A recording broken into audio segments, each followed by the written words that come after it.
লাহি ওয়া বারাকাতু আলহামদুলিল্লাহি রাব্বিল আলামিন আমার সাল্লা ইল্লা বিল্লাহির রাহমাতুল লিল আলামিন আমা আউলিয়া হায়াতুল মুরসালিন।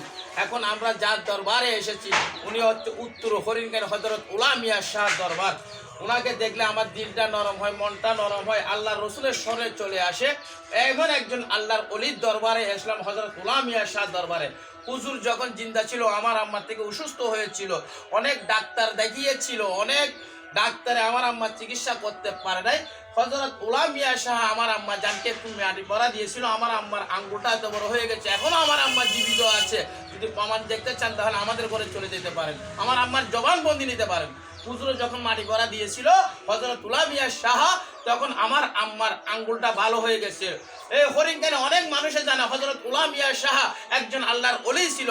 আজকে আল্লাহর ওলিদের সাথে বিশ্বের জমিনে যে অত্যাচার করছে, আল্লাহ তাদের থেকে আমাদেরকে হেফাজত করুক, আল্লাহুম্মা আমিন।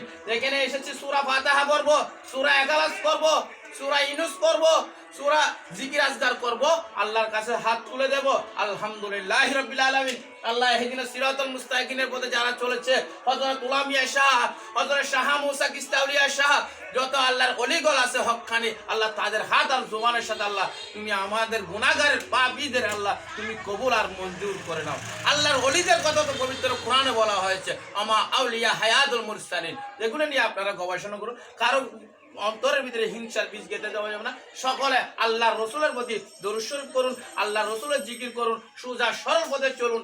আমরা এখানে এসেছি আল্লাহর ওলির রওজা শরীফ জিয়ারত করার জন্য। সকল বুঝার তৌফিক দান করুক, আল্লাহুম্মা আমিন।